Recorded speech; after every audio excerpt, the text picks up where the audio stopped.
Bienvenidos a todos y todas a la presentación de este libro, Piedra, Papel o Tijera, sobre cultura y literatura en América Latina, de nuestro querido profesor Hugo Ayugar, que está en estos momentos en Montevideo participando con nosotros de esta presentación, y desde La Plata a también nuestra autora en Edubim, Tere Basile, que va a oficiar de presentadora de este libro. Vamos a esperar unos segunditos, así se va sumando gente a nuestro canal de YouTube, y también para recomendarle a nuestros seguidores y lectores que pueden participar en el chat del canal de YouTube de Edubim.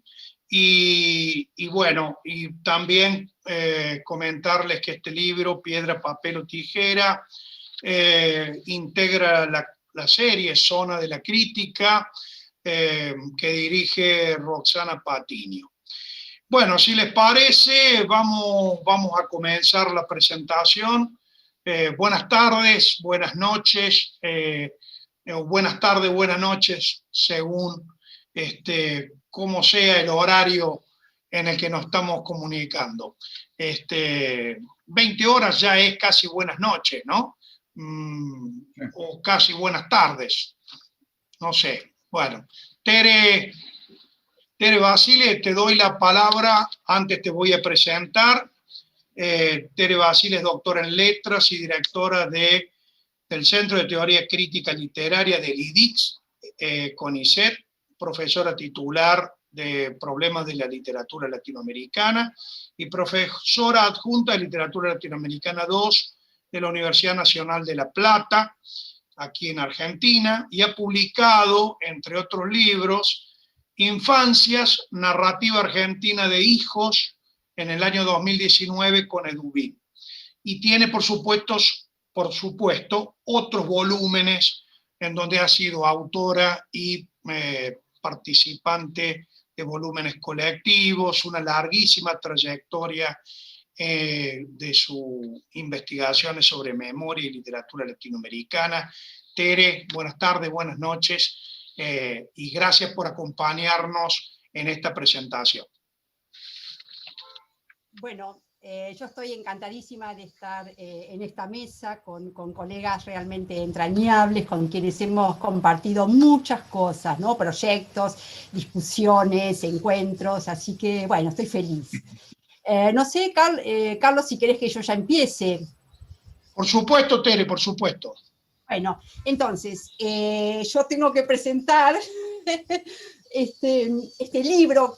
¿Cómo presentar este libro que es una masa, ¿no? Es una masa de temas, de tópicos, de sujetos, de territorios, de itinerarios.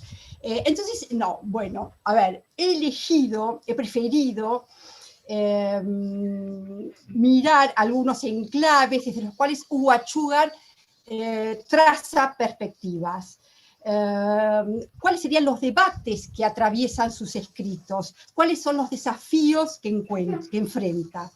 Me gustaría pensar cierta arquitectura que subyace al texto.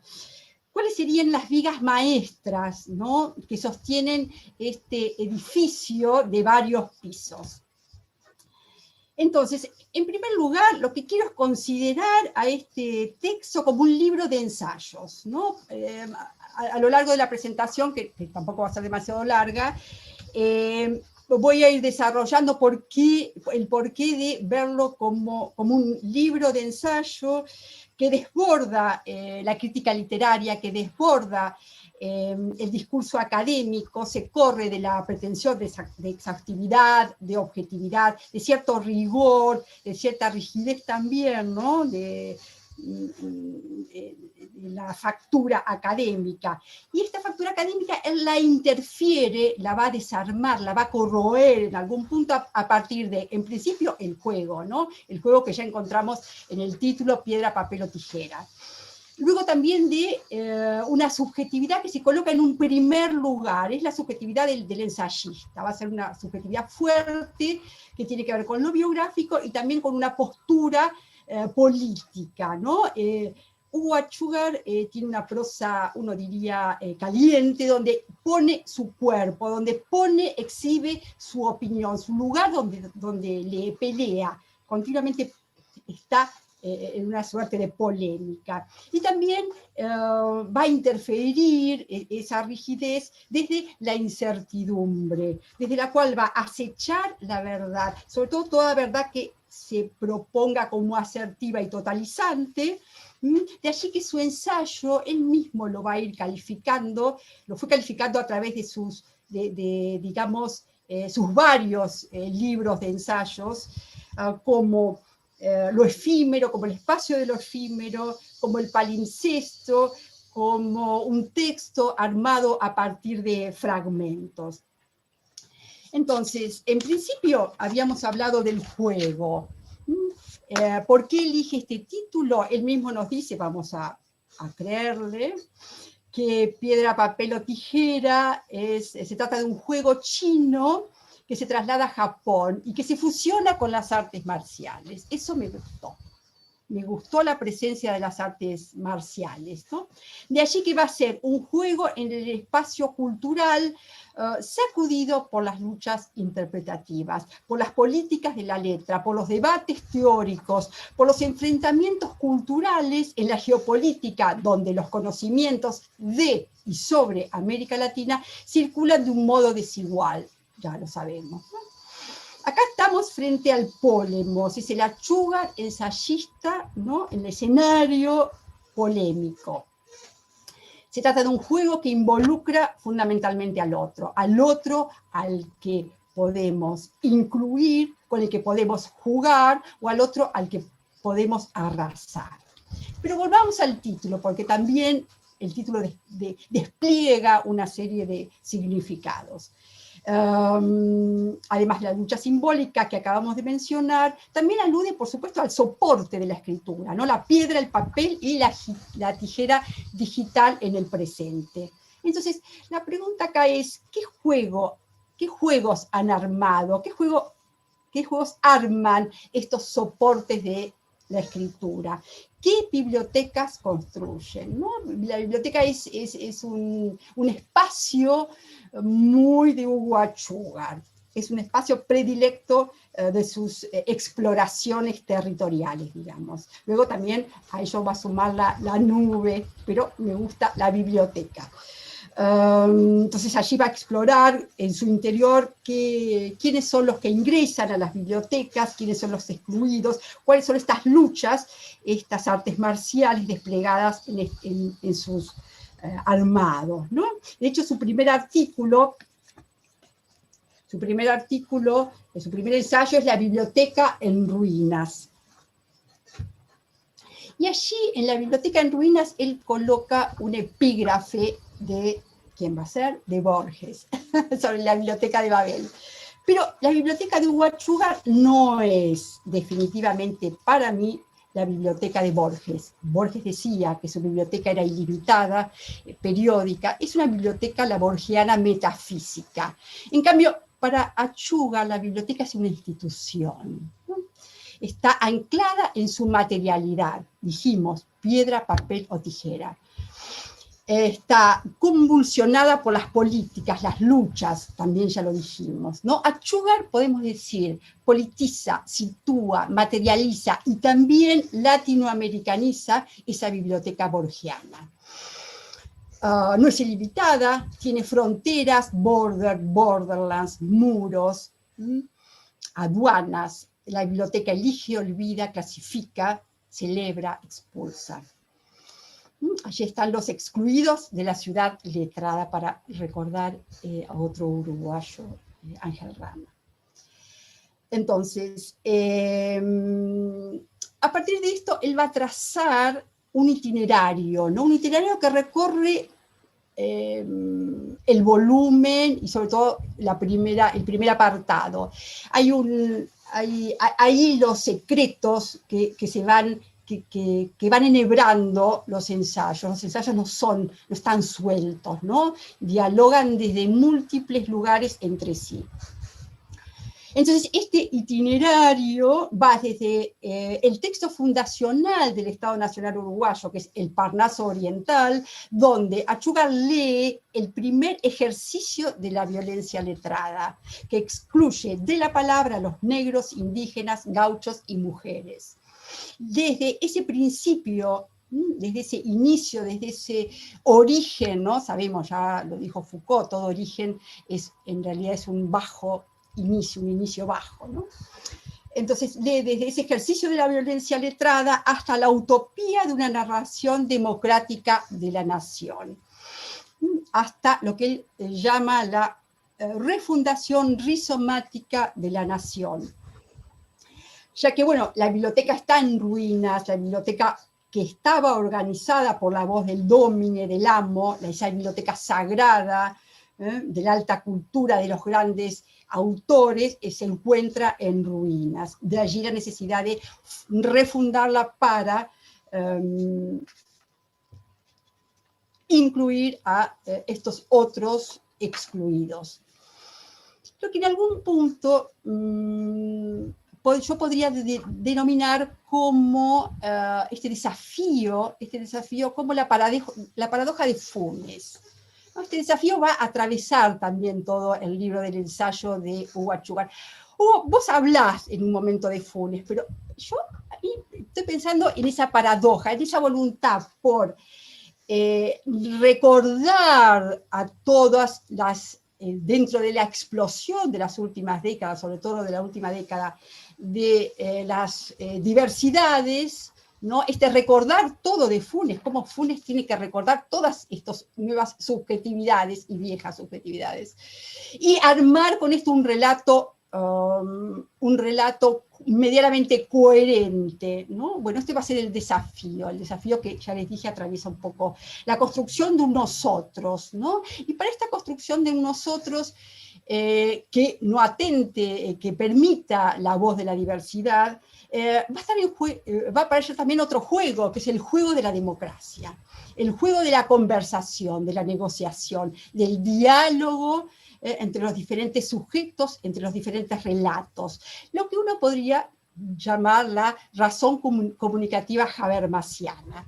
Esto a mí me interesa especialmente porque creo que es algo que se articula muy fuertemente con la postdictadura y con los inicios de las transiciones hacia las democracias en el Cono Sur, ¿no? Entonces allí está la línea del Hugo Achúcar del Cono Sur, del Hugo Achúcar de los tantos Hugos que hay acá presentes, aquel que va a atravesar cuestiones que se discuten en toda América Latina y en todo el mundo, digamos, respecto a la alteridad, y las va a poner a jugar en el contexto uruguayo, ¿no? Entonces, yo que creo advertir como un cruce entre los debates teóricos, los llamados debates teóricos de los post, ¿no? Sobre la posmodernidad, el fin de siglo, milenio, la cuestión, las teorías de la deconstrucción, el giro lingüístico, que él las lee en clave latinoamericana y también en clave Cono Sur y en clave uruguaya.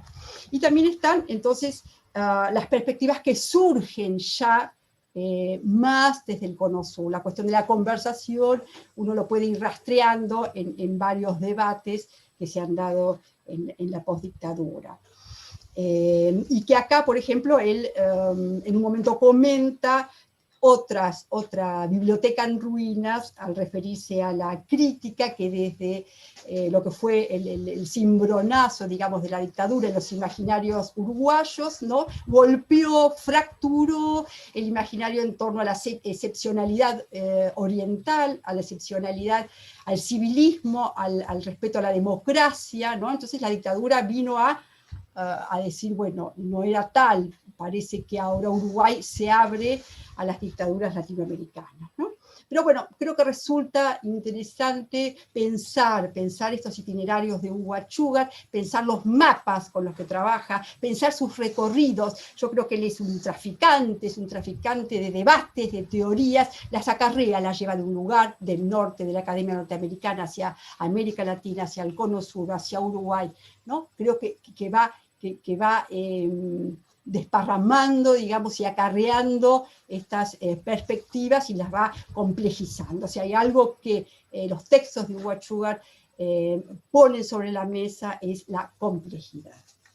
Por supuesto que hay otras cuestiones que tampoco voy a entrar en todas, ¿no? No solamente estas dos perspectivas, va a incluir mucho la cuestión, los debates que se dan en la Academia Norteamericana, y también la cuestión del presente, las últimas décadas, la globalización, los flujos de la globalización,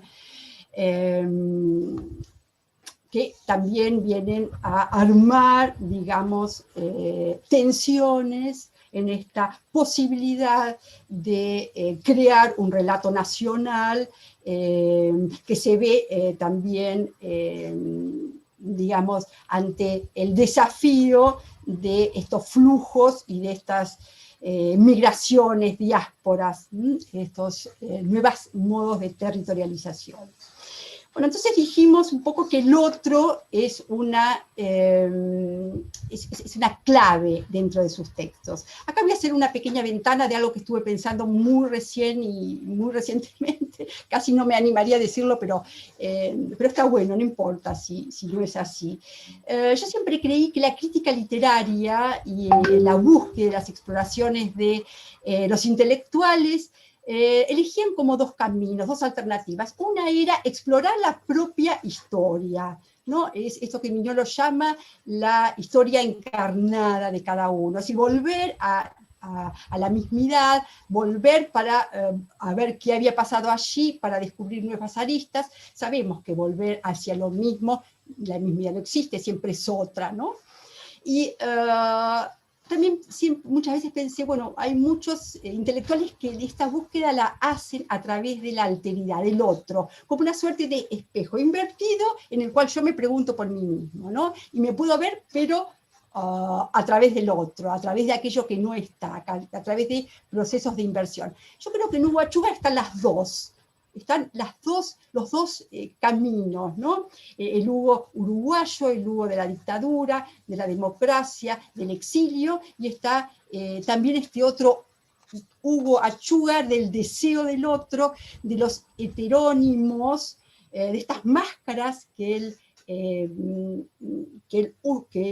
inviste respecto al otro, ¿no? Como el heterónimo que utiliza en Cañas de la India de Juana Caballero, ¿no? Bueno, esa era la ventana. Entonces dijimos que el otro es central. Por una parte ya trazamos cómo este otro va desde la violencia, desde el padecimiento de la violencia simbólica en el Parnaso Oriental hacia, ¿no?, la refundación rizomática que pueda acogerlo. Esto por una parte, ¿no? Porque pensemos, el juego siempre involucra al otro, el juego es con el otro. Pero también América Latina aparece como el otro respecto a los países centrales. Especialmente acá Achúgar explora el modo en que el centro, en que Estados Unidos, entre los departamentos sobre América Latina, subalternizan y barbarizan al latinoamericano, ¿no? El saber teórico gestado en América Latina sería humo, sería balbuceo, el balbuceo de Calibán, ante la sordera del amo. Acá polemiza, ¿no es cierto?, con la Academia Norteamericana, ya lo dijimos, que adopta como perspectiva para analizar la situación llamada poscolonial de América Latina, pero lo hace sin considerar ni las particularidades de América Latina y sin considerar, lo que esto es casi más importante, los saberes y tradiciones que se han escrito acá, digamos, que ha escrito la inteligencia latinoamericana. Entonces, recupera esta suerte de balbuceo de Calibán, lo valoriza Hugo Achúgar, lo recupera y lo valoriza ese balbuceo en términos de un modo de reflexión, de modo de pensamiento de la tradición intelectual latinoamericana. Y esto se vincula directamente con su factura del ensayo. Acá hay una bisagra, ¿no?, que nos permite hacer este vínculo. Sabemos que la tradición del ensayo en América Latina es una tradición muy fuerte. No vamos a entrar a hablar del ensayo de Michel de Montaigne, no se asusten, pero allí sí está la idea de un ensayo que va contra el requisito de sistematicidad, contra el rigor científico, ¿no? que se define más por el tanteo, por la exploración, por el camino de explorar, ¿no? Por la discusión más que por la afirmación. Entonces, quiero finalmente, como para cerrar esta cuestión... para redondear, porque nos estamos... Ya estoy cerrando. Quiero ir a cómo Hugo Achúcar configura la escritura de su ensayo, ¿no? Aquí, donde la pregunta interesa más que la respuesta, la pregunta no tiene además una sola respuesta, donde él utiliza determinados procedimientos como y escenarios como el dilema, la alternativa, la duda, la digresión. Se opone al principio de no contradicción. Estos procedimientos asedian su prosa, la vuelven ágil, sincopada. Se trata, en definitiva, de complejizar la verdad en su carácter totalizante, ¿no? Oír los equívocos, las trampas de esa verdad, sus paradojas, fallas, su incapacidad para agotar un problema. A Achúcar no le gustan o nunca cierra sus artículos con una conclusión, las suele cerrar con una pregunta. También implica oír al otro, la voz del otro. Hay una escucha, hay un diálogo, hay una conversación, hay una enunciación polifónica. Sabemos cómo Ducrot analizó, ¿no? La interrogación es una enunciación polifónica. Voy a citar, entonces de allí que su prosa esté continuamente como sincopada por sí y no. Es posible y sin embargo no. Y bueno, esto lo tengo que citar, cuando dice Hugo Achúcar, ¿Estado-nación o post-nacionalismo? Sí, por favor. Es decir, ni uno ni lo otro, sino algo más, ¿no? Rearmando esa frase de Groucho Marx. Entonces, para ir un poco a la pregunta que te quiero hacer, Hugo, porque a mí me gusta toda esta suerte de pelea que vos tenés, ¿no? Con tus propias convicciones, no para cancelar el significado y para darte a la deriva, esto también tenemos que decirlo, no es que sea una deriva de puras preguntas, ¿no? Sino para conjurar las pobrezas un poco de toda certeza. Entonces, habíamos dicho que el ensayo vos lo mencionabas, lo nombrabas en diferentes momentos como un espacio de lo efímero, del fragmento, del palimpsesto. Yo me voy a quedar para hacerte la pregunta con la idea del palimpsesto, pero antes también quiero comentarte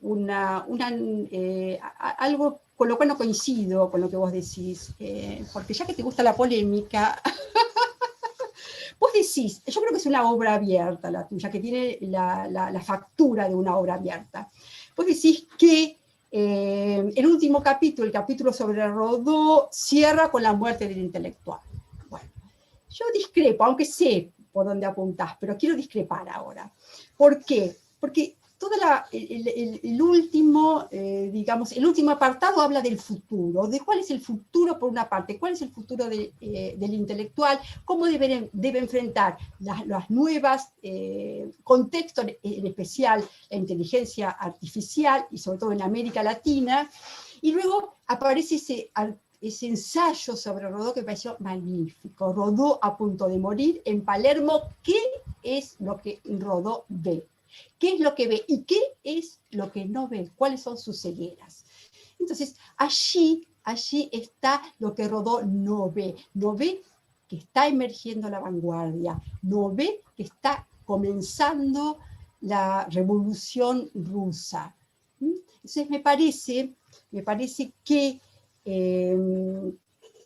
lo que vos estás planteando es cómo el intelectual es ese abigarrado presente que lo rodea, tiene que descubrir aquellos brotes, tiene que saber mirar aquello que está brotando, que está por surgir, ¿no? Por eso me parece que tu libro termina con ese futuro, con esa imagen de un futuro que es la dirección hacia la cual va el intelectual. Entonces yo te decía que mi pregunta tenía que ver con esta idea del ensayo como palimpsesto, es decir, porque acá veo que no se trata solamente de que vos agarraste textos tuyos de hace 30 años y los reescribiste, sino que hubo digamos, una puesta en valor, para utilizar un término de la arquitectura, de tus propios ensayos, de actualizarlo, saber esto cómo lo pongo en la actualidad, cómo lo vuelvo a pensar hoy día, qué es lo que está. Entonces te quería preguntar un poco qué hiciste con este desafío, ¿no?, de Roxana Patiño respecto a publicar artículos tuyos. ¿Cómo fue esta cocina? Esa sería la pregunta. ¿Cómo fue esta cocina cuando tuviste que enfrentar, bueno, armar esto? Y también, si hay tiempo, una segunda pregunta que tiene que ver con lo que yo creo que es un ensayo fantasma que hay acá, que sería el último ensayo, que no está, pero que es un fantasma, casi que está, que es un ensayo sobre el coronavirus. Bueno, ya está. Roxana Patiño es doctora en letras, ha sido profesora titular de literatura latinoamericana en la Universidad Nacional de Córdoba y profesora visitante en Estados Unidos, Europa y América Latina. Dirige proyectos y programas de investigación en el CIFI, Centro de Investigaciones de la Facultad de Filosofía y Humanidades de la UNC. Sus estudios y publicaciones se han dedicado a las revistas literarias y culturales del siglo XX y a la historia de la crítica literaria latinoamericana. Como directora de Zona de Crítica, es la responsable de la inclusión de este libro de Hugo Ayugar en nuestra Zona de Crítica. Gracias, Roxana, por sumarte a esta presentación y pedirte un poco que nos delinees cómo se incluye este libro en la colección o en la serie Zona de Crítica. Bueno, muchas gracias, Carlos. Buenas tardes a todos y todas quienes están compartiendo con nosotros la alegría de esta presentación. Como decía Carlos, Zona de Crítica es una serie de Dubin que ya lleva varios años, desde 2013 comenzó su publicación. Llevamos publicados 11 hermosos títulos hasta ahora. Es una serie que está dedicada a publicar libros de crítica literaria y cultural latinoamericana, de autores, de grandes autores que han sido y son referencia en la más importante reflexión intelectual del continente.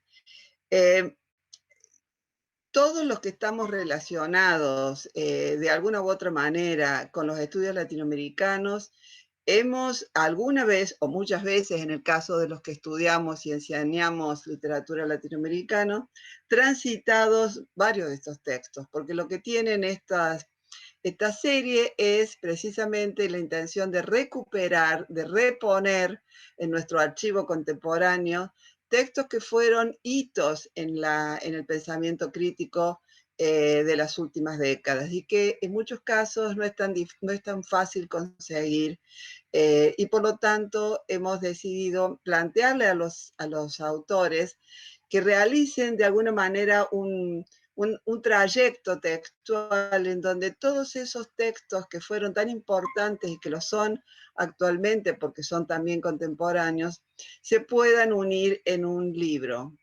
La mayor parte de ellos, si no todos, terminan concluyendo lo siguiente.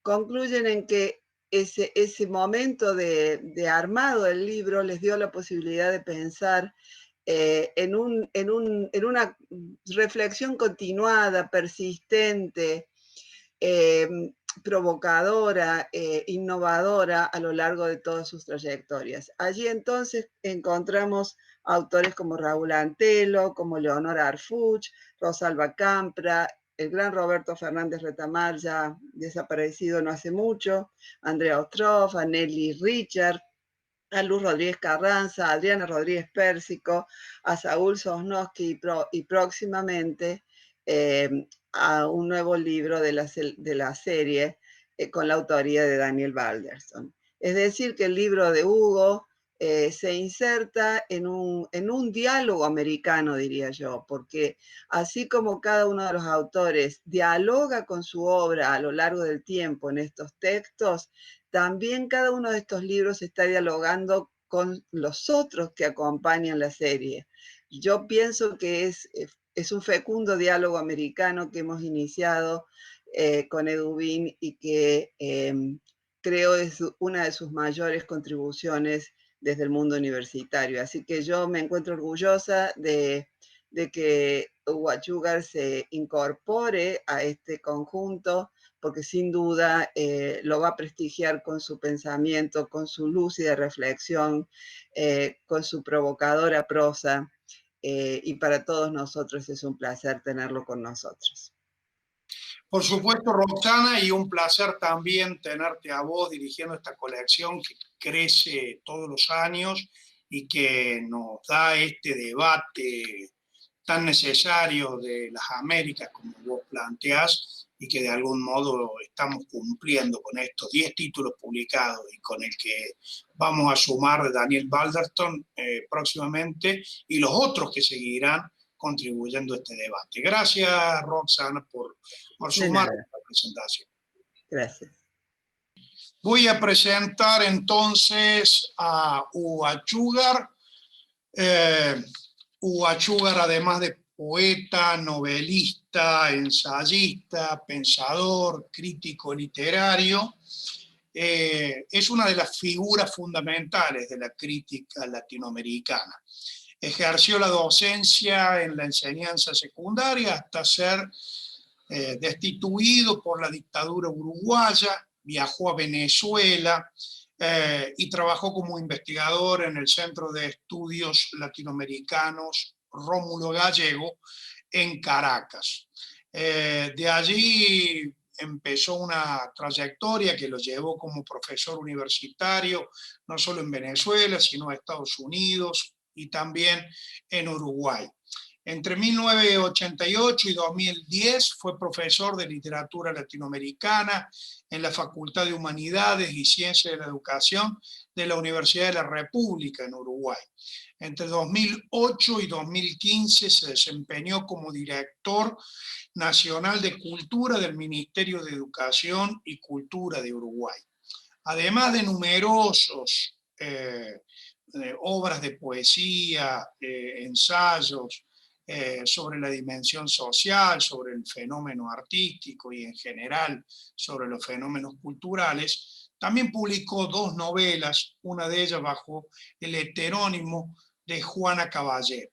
Ha recibido premios y distinciones por doquier, pero solo voy a citar el de 1996, por ejemplo, cuando recibió el premio Bartolomé Hidalgo por la biblioteca de Ruinas.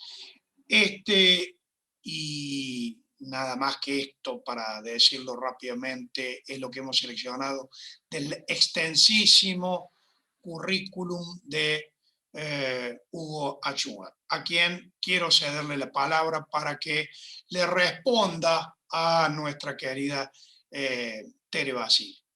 Gracias. Lo primero que voy a hacer es llamar a Hugo Achúcar para contarle todo lo que vos dijiste de ese libro que aparentemente ese Hugo Achúcar escribió, porque yo soy Hugo Achúcar, no soy Achúcar.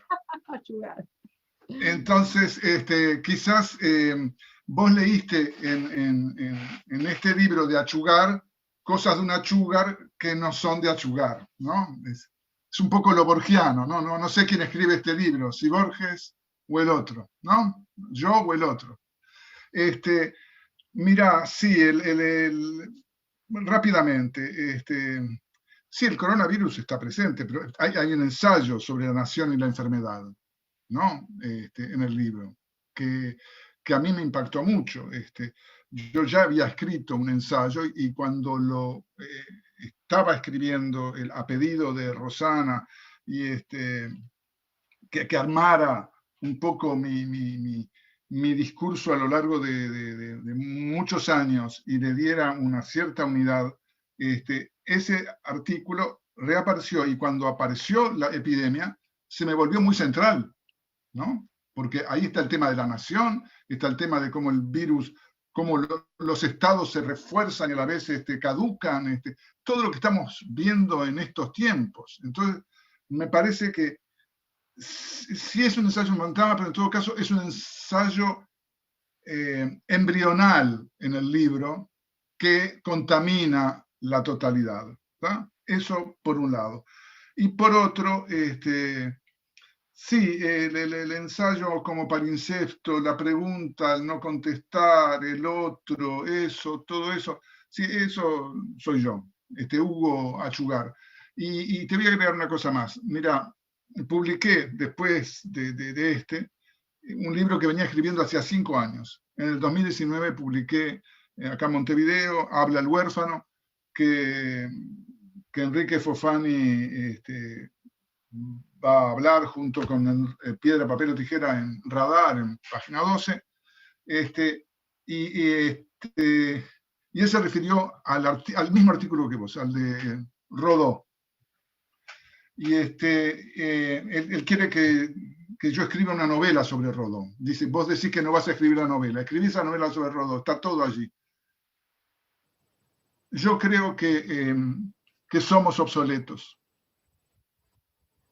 Eso es creo que lo terrible de este momento y lo que nos obliga a repensarnos es que si seguimos con los paradigmas de hace 30 años o 40 años, nos volvemos obsoletos, no solamente por la inteligencia artificial, sino porque la enciclopedia fue sustituida por la Wikipedia, democrática, sí, pero también falseadora, equivocada, mentidora. Yo tengo alumnos que se divertían haciendo artículos falsos o introduciendo ideas falsas en Wikipedia. Entonces, lo que quiero decir es, y termino, sí, hay un deseo de reivindicar el ensayo, pero además la pregunta ¿está muerto Rodó? Estamos muertos nosotros. Y eso es porque yo pienso lo que le estamos enseñando y estamos, no todos, pero en gran parte, en nuestro campo, estamos enseñando mirando para atrás sin mirar hacia adelante. No estamos mirando lo que ocurre, no estamos mirando a los robots, no estamos mirando a que el otro día fui a comprar un remedio y la cajera a quien le pedí el remedio no se movió, apretó un botón, vino una mano robótica, me trajo el remedio y me lo puso en la mano. ¿Está? Ese es otro mundo. Y creo que la pregunta es, ¿cómo enseñamos García Lorca? ¿Cómo enseñamos Borges? ¿Cómo enseñamos Asimov? Bolaño, Delmira, quien quieras. Y no voy a dar la respuesta, vos ya lo dijiste, yo no doy respuestas, pero hago preguntas. Y las preguntas son campos de batalla, porque están los que quieren defender su feudo de seguir haciendo lo que hicieron toda la vida. Y ahí, perdonen, no es muy académico, pero nos jodemos. No sé si es... Bueno, yo creo que es un digno final de Hugo Achugar terminar esta presentación con esa pregunta, con esas preguntas que ha introducido. Quiero agradecerles enormemente, Tere, tu lectura. Hermosa. Y por supuesto, brillante, como no podía ser de otra forma, reveladora, sin hacer ningún estalqueo sobre el libro, sin ningún anticipo, ha dado una forma de entrar a un libro absolutamente interesante. Y por supuesto, tus respuestas, Hugo, excelentes. Así que muchísimas gracias y seguimos leyéndonos, ¿sí? Seguimos leyéndonos.